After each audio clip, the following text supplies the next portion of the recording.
काँग्रेसचे उमेदवार सर्वप्रथम आपल्या तय्यब शेख, त्यांच्याबरोबर शरीफा शेख आणि भोसले असं नाव आलं, पण ते पिक्चरमध्ये नाही. डॉक्टर अरुण शेख जे त्यांच्या मुलांनी त्यांनी जे छोटीशी एक बाईट मुलाखत अश्विनीताई पाटील यांच्या समक्ष ती दिलेला. त्या बाईटमध्ये त्यांनी सांगितलंय की आम्ही काँग्रेसचे जे नगरसेवक आहे, आम्ही थेट नगराध्यक्षाच्या उमेदवार श्री सुनील पाटील यांना आमचा पाठिंबा आहे, काँग्रेस कमिटीचा पाठिंबा आहे वगैरे. तर सर्वात प्रथम तुम्हाला माहितीसाठी सांगतो, जे बोलत होते डॉक्टर शमशील अरुण शेख हे काँग्रेसचे उमेदवार नाही, त्यांचे वडील उमेदवार आहेत, ते त्या कॅमेऱ्यावर किंवा त्यांच्या बाईटमध्ये नाही. दुसरं, त्या ठिकाणी भोसले सुद्धा अनुपस्थित होते. आता या सर्व मंडळींना हा बाईट यावेळी देण्याचं कारण काय?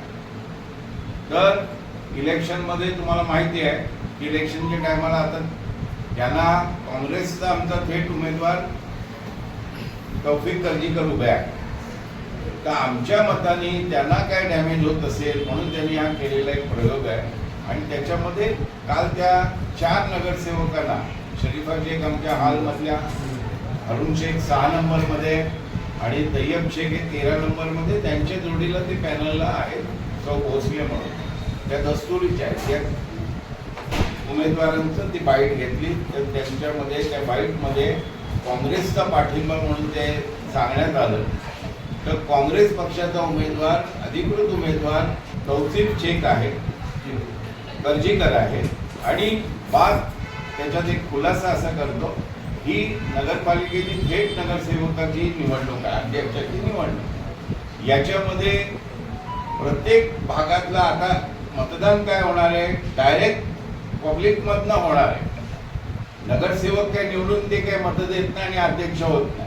त्यांच्या भागात जे उभे आहेत ते त्या वरच्या नगराध्यक्षाच्या उमेदवाराला मतदान करणार आहे. आता त्यांना याच वेळी असं काय घडलं की त्यांना भेटून त्यांना ती बाईट देण्याची वेळ आली. ते इलेक्शनमध्ये सर्व घेणदेण चालतं, त्या आमिषापोटी ती मंडळी तिकडे गेली आणि त्यांनी ते सांगितलंय.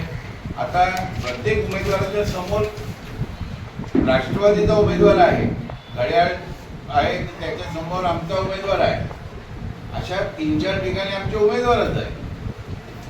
तर काँग्रेस पक्ष स्वबळावर निवडणूक लढते. काँग्रेस पक्षाचा उमेदवार आमचे आहे आणि खोपोलीतल्या सर्व भागात आमचे कार्यकर्ते, एकूण 62 पोलिंग स्टेशन आहे खोपोलीत आणि 62,000 मतदार आहे.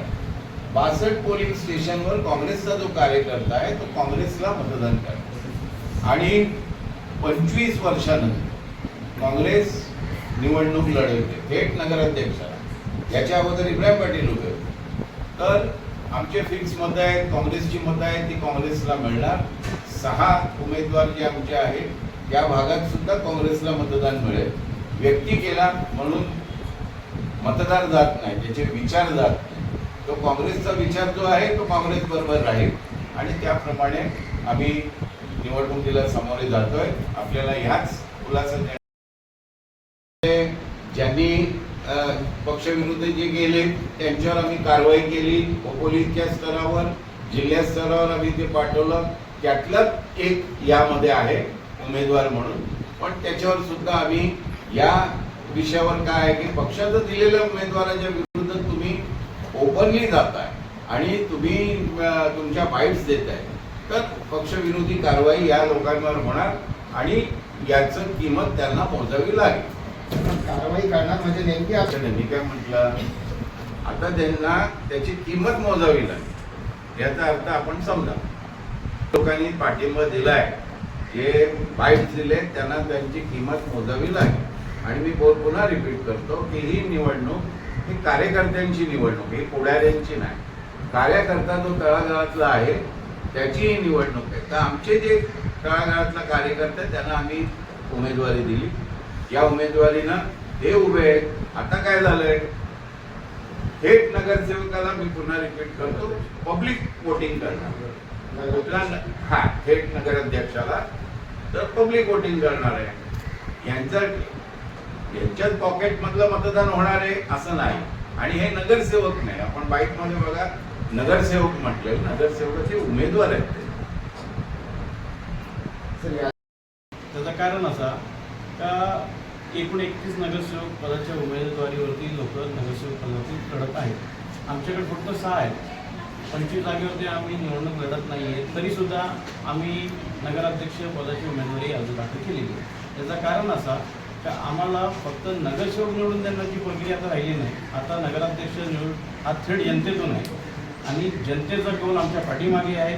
आणि प्रत्येक वार्डमधून आम्हाला आमचे मतदार आहेत, त्यांच्यावरती आम्हाला खात्री आहे. आणि त्याच कारणात आम्ही नगराध्यक्ष पदाचा अर्ज भरलेला आहे.